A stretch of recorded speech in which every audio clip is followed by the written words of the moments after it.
Hello students, welcome to our genetic bio classes. तो चलिए start करते हैं आज male reproductive part of flower, पुष्प के नर जनन भाग का पार्ट 2 मतलब भाग 2। तो चलिए स्टार्ट करते हैं। It occur in anther, it is long cylindrical knob like structure. ठीक है। हिंदी परागकोश, यह परागकोश में पाया जाता है। यह लंबा बेलनाकार जहाजनुमा रचना होता है।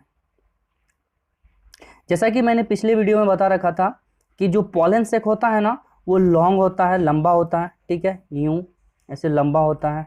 ठीक है, और इसका संरचना जो होता है, स्ट्रक्चर जो होता है, वो सिलेंड्रिकल होता है, बेलनाकार होता है। ठीक है, और जो आगे का पोर्शन होता है, जो आगे का हिस्सा होता है, वो ना जहाजनुमा होता है। जैसे एरोप्लेन के जो आगे वाले हिस्से होते हैं, बिल्कुल उसी की तरह होता है। ठीक है, तो ये ऐसा होता है। कहता है in it occur pollen grain which is male gamete of flower. इसी पॉलन सेक में, इसी परागकोश में, है ना, क्या पाए जाते हैं? मेल गैमिट पाए जाते हैं, जिसे हम लोग पॉलन ग्रेन कहते हैं, परागकण कहते हैं। तो फ्लावर के मेल गैमिट को, नर युग्मक को पॉलन ग्रेन कहते हैं, परागकण कहते हैं। तो ये जो आप देख रहे हैं, ये परागकण है, फ्लावर का मेल गैमिट है। ठीक है, मैं इसे हिंदी में पढ़ देता हूं। इसमें परागकण पाया जाता है जो पुष्प का नर युग्मक है। ठीक है, याद रखेंगे, पॉलन ग्रेन मतलब परागकण, फ्लावर का क्या है? मेल गैमिट है। Pollen sac is also known as microsporangium. Pollen sac is also known as microsporangium, मतलब परागकोश को लघु बीजाणुधानी भी कहते हैं। देखिए, पॉलन सेक तो हम लोग इससे पहले वाले क्लास 10th में जब थे तब जो जनरल लैंग्वेज यूज करते थे, पॉलन सेक बोलते थे। लेकिन अब हम लोग 12th में आ गए हैं। ठीक है, तो अब हम लोग पॉलन सेक को माइक्रोस्पोरेंजियम बोलेंगे। ठीक है, क्वेश्चन भी माइक्रोस्पोरेंजियम बोल के आता है, तो इसीलिए माइक्रोस्पोरेंजियम कहना उचित होगा। तो पॉलन सेक को हम लोग किस नाम से जानते हैं? माइक्रोस्पोरेंजियम जानते हैं। मैं आपको ये भी बताऊंगा कि इसे माइक्रोस्पोरेंजियम क्यों कहते हैं। ठीक ना, माइक्रो मतलब होता है सूक्ष्म, बहुत छोटा, माइक्रोस्कोपिक, जिसको हम लोग सूक्ष्मदर्शी में देखते हैं, माइक्रोस्कोप में देखते हैं। और स्पोरेंजियम का मतलब होता है स्पोर सेल। ठीक है, छोटी छोटी कोशिकाएं जिनसे कोई नई चीज का निर्माण होता हो। ठीक है, all the microsporangia are covered on the outside by a well defined common epidermis of the anther। ठीक है, सभी लघु बीजाणुधानी परागकोश के अर्धचम्र द्वारा अच्छी तरह से ढके होते हैं। इसमें कहता क्या है कि अगर मान लेते हैं कि ये एक एंथर है, ये पूरा एंथर है। ठीक है, और जो इसमें ये वाला भाग है, ये वाला भाग, ये इसे पॉलन सेक कहते हैं। ठीक है, और पॉलन सेक के ऊपर का जो ये परत है, ये वाला जो हिस्सा है ये, ठीक ना, इसे हम लोग एपिडर्मिस कहते हैं, अधिचम्र कहते हैं। तो पता चलता है कि एंथर के अंदर जो पॉलन सेक है, परागपोश है, यह परागपोश पॉलन सेक किस चीज से ढका रहता है? ऊपर के एक परत से ढका रहता है, जिसे एपिडर्मिस कहते हैं, अधिचम्र कहते हैं। ठीक है, आगे बढ़ते हैं। Cell of epidermis often become stretches and shrivel off at maturity. जब अर्धचम्र की कोशिकाओं की परिपक्वता आती है तो वह लंबी होकर सूख जाती है तथा उनका विकास रुक जाता है। जैसे कि ये एपिडर्मिस है, ये वाला हिस्सा एपिडर्मिस है, ये वाला हिस्सा एपिडर्मिस है। इनमें जो कोशिकाएं होंगी, ये सब जो कोशिकाएं होंगी इसमें, तो ये सब कोशिकाएं क्या होगी? जब मैच्योर होगी, परिपक्व होगी, मतलब कि पूरा विकसित हो जाएगी, तो विकसित होने के बाद ये क्या होती है कि ये बढ़ना रुक जाता है, इसका जो डेवलपमेंट होता है वो रुक जाता है, इसका विकास रुक जाता है मैच्योरिटी आने के बाद। ठीक ना, तो हम लोग जानते हैं कि एपिडर्मिस जो है, अधिचम्र, जो कि परागकोश को, पॉलन सेक को, मतलब कि माइक्रोस्पोरेंजियम को ऊपर से ढके रखता है। तो इस एपिडर्मिस में जो भी कोशिकाएं होंगी वो मैच्योरिटी के बाद, परिपक्वता के बाद, है ना, पूर्ण रूप से विकसित होने के बाद, तो क्या होगी? परिपक्वता आने के बाद लंबी हो जाएगी और उनकी कोशिकाएं सूख जाएगी, ठीक है। तो इसके वजह से क्या होगा, उनका विकास रुक जाएगा। तो वह एक चमड़ के रूप में, मतलब एक आउटर कवर के रूप में, है ना, जो ऊपरी परत के रूप में विकसित हो जाएगा, बन जाएगा। तो आगे बढ़ते हैं। The microsporangia develop hypodermally in anther from strips of archesporial cells. मेहराबदार कोशिका, आर्कीस्पोरियल सेल को मेहराबदार कोशिका भी कहते हैं, ठीक है। मेहराबदार कोशिका से अलग होकर लघु बीजाणुधानी अधस चम्र में पराग कोश के अंदर विकसित करता है, ठीक है। जैसा कि आप यहाँ पे देख रहे हैं कि ये एक एंथर है, ये एंथर है, ठीक है। और एंथर में, एंथर और जो परागपोष है, जैसा कि आप देख रहे हैं कि ये एक ना एंथर है, ठीक है। और एंथर के अंदर है ना पॉलन सेक है, मतलब ये एक परागकोश है और परागकोश के अंदर परागपोष है, ठीक है, पॉलन सेक है, जिसको कि माइक्रोस्पोरेंजियम भी कहते हैं।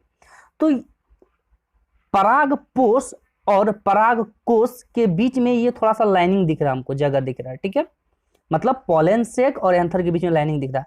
तो इन्हीं लाइनिंग के बीच में बहुत सारी कोशिकाएं होती है, ठीक है। क्या होती है, कोशिकाएं होती है। इन कोशिकाओं को कहते हैं आर्कीस्पोरियल सेल्स, ठीक है, मेहराबदार की कोशिकाएं हिंदी में कहते हैं, ठीक है। तो कहता क्या है कि इन कोशिकाओं से जब पॉलन सेक, मतलब जब परागपोष मैच्योर होता है, विकसित करने लगता है, तो इन कोशिकाओं से, इन सेल से वो क्या होता है, अलग होने लगता है, ठीक है। अलग होने, इससे अलग होता है, दूर हटने लगता है इससे, और दूर हट के क्या करता है, अपना विकास जारी रखता है और डेवलप करता है। Development of microsporangia is eusporangiate, ठीक है। कहता है लघु बीजाणुधानी के विकास को सुबीजाणुधानीय भी कहते हैं। मतलब लघु बीजाणुधानी जो है, जो कि पॉलन सेक है, जिसको माइक्रोस्पोरेंजिया कहते हैं, इसके विकसित होने के, इसके डेवलपमेंट के प्रोसेस को हम लोग, है ना, सुबीजाणुधानीय भी कहेंगे, इंग्लिश में यूस्पोरेंजिएट कहेंगे, ठीक है। आगे बढ़ते हैं हम लोग। The archesporial cell divide periclinally to form outer sub epidermal parietal cell and inner sporogenous cells. मेहराबदार कोशिकाएं पेरिक्लिनल विभाजन द्वारा उपाधि चमड़े पार्श्विक कोशिकाएं, जिसको इंग्लिश में सब एपिडर्मल पैराइटल सेल कहते हैं, तथा आंतरिक बीजाणुजन कोशिकाओं, इनर स्पोरोजिनियस सेल इंग्लिश में कहते हैं, का निर्माण करती है। तो जो आर्कीस्पोरियल सेल है, जिससे पॉलन सेक अलग होकर विकसित हुई थी, अब वो क्या करती है कि दो भाग में विभाजित हो जाती है और अलग अलग चीजों का निर्माण करती है। तो वो जो दो भाग है वो है सब एपिडर्मल पैराइटल सेल और दूसरा क्या है, इनर स्पोरोजिनियस सेल। मतलब जो आर्कीस्पोरियल सेल है ना, मेहराबदार कोशिकाएं हैं, वो दो कोशिकाओं में विभाजित हो जाती है। एक सब एपिडर्मल पैराइटल सेल, जिसको कि हिंदी में उपाधि चमड़ी पार्श्विक कोशिकाएं कहते हैं, और दूसरा आंतरिक बीजाणुजन कोशिका, जिसको इंग्लिश में इनर स्पोरोजिनियस सेल कहते हैं। इन दो कोशिकाओं में ये क्या होती है, विभाजित हो जाती है, ठीक है। The parietal cell divide further by periclinal wall to produce a 3 to 5 microsporangial wall consisting of endothelium, middle layer and टेप्टम। कोशिकाएं आगे विभाजित करके 3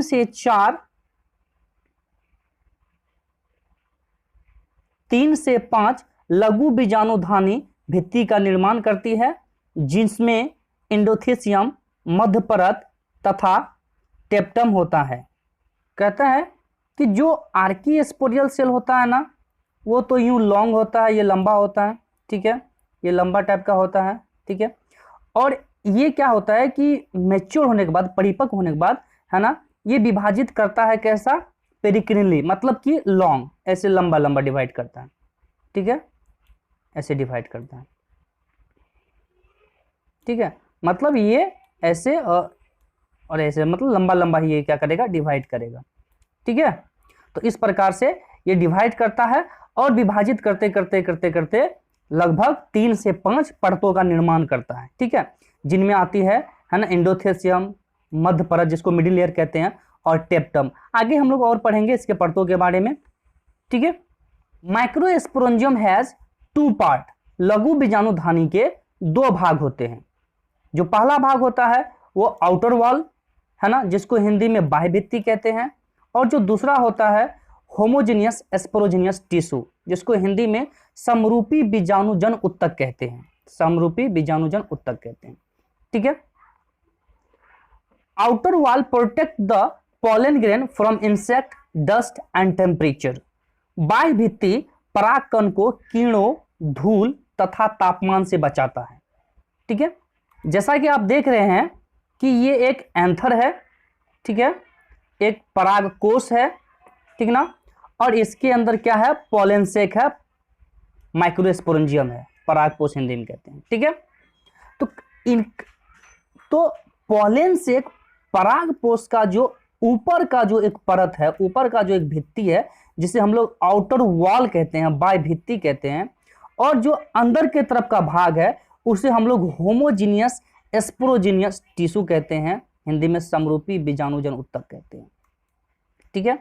तो इस प्रकार से पता चलता है कि पॉलन सेक को 2 भागों में बांटा गया, एक आउटर वॉल में, ठीक है, और दूसरा होमोजीनियस स्पोरोजीनियस टिश्यू में, ठीक है।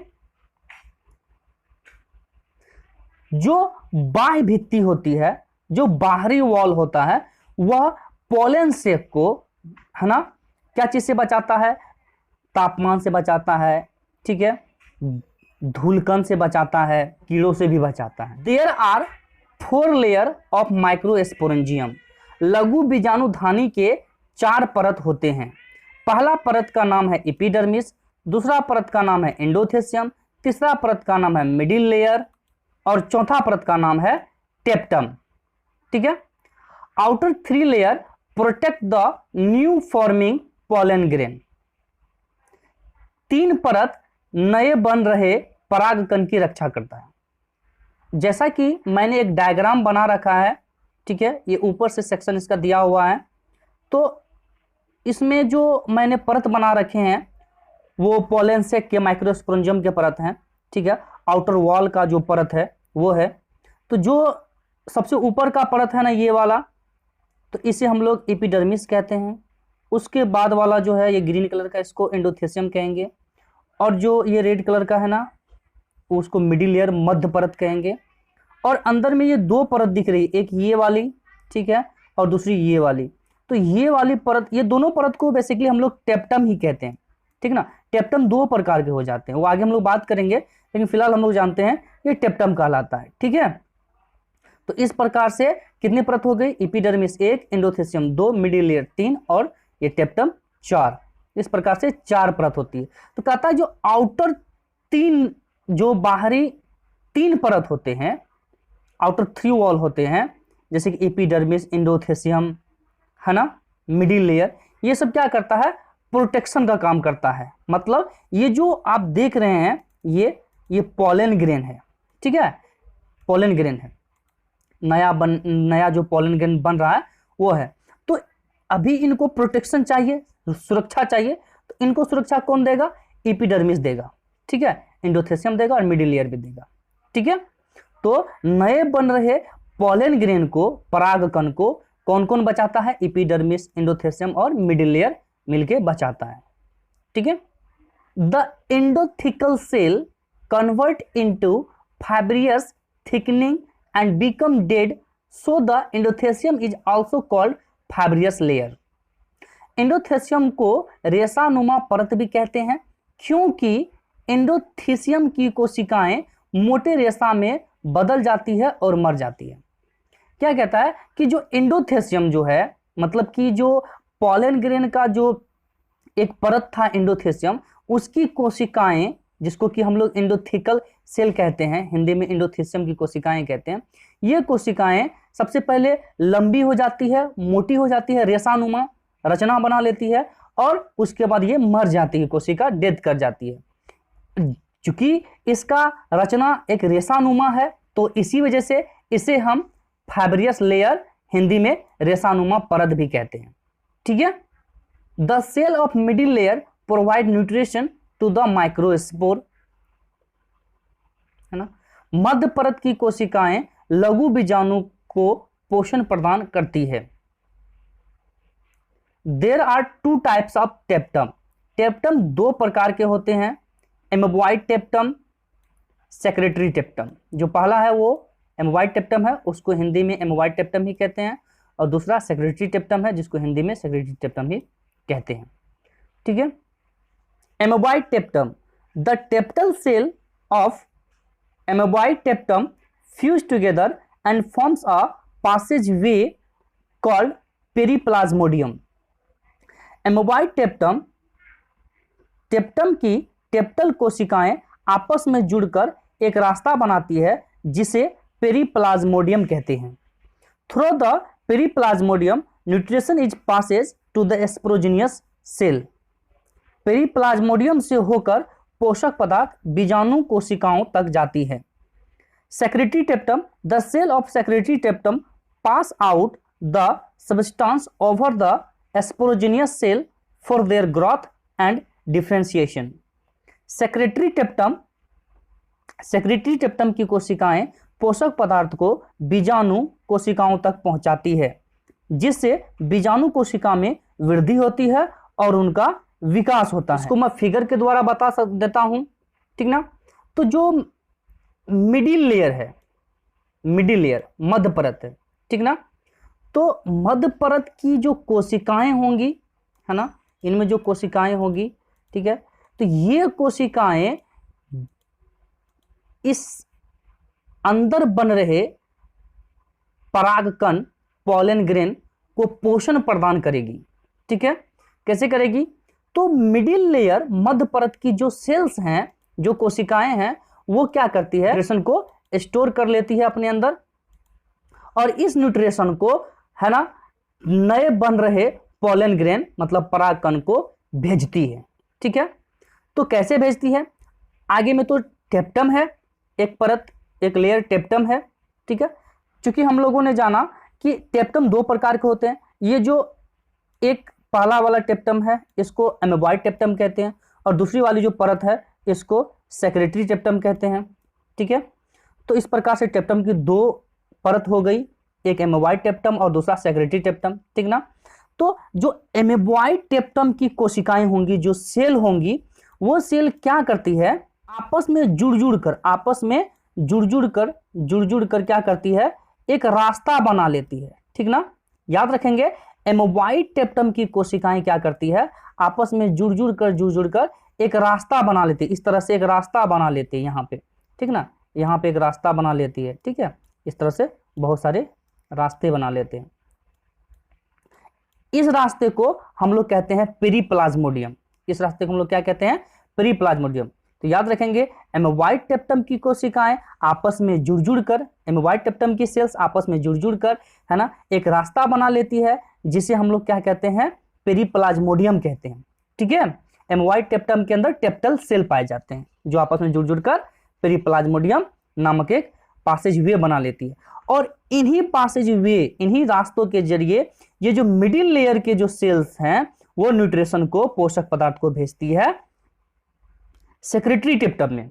ठीक है, अब सेक्रेटरी टेप्टम क्या करती है कि इस न्यूट्रिशन को, मिडिल लेयर के द्वारा भेजे गए न्यूट्रिशन को, जो कि एमोबॉइड टेप्टम के द्वारा आती है, को रिसीव करती है, प्राप्त करती है, और कहां भेजती है, आगे नए बन रहे पोलन ग्रेन को, परागकण को। ठीक है, तो यहां पे भेजती है। ये पोलन ग्रेन, परागकण, चूंकि अभी तो विकसित है नहीं, इसीलिए इसको स्पोर सेल भी हम लोग बोलते हैं। ठीक ना, माइक्रोस्पोर भी बोलते हैं इसको। तो ये माइक्रोस्पोर इस पोषक पदार्थ को ग्रहण कर परिपक्व होती है, वृद्धि करती है तथा विभाजित होती है। ठीक है, और नए परागकण का निर्माण करती है। आगे स्टूडेंट्स हम लोग जानेंगे कि पोलन ग्रेन के अंदर जो गैमेट्स होते हैं, जो नरयुग्मक होते हैं, उनका निर्माण कैसे होता है। तो इसके बारे में मैं आपको नेक्स्ट वीडियो में बताऊंगा। तब तक के लिए थैंक यू।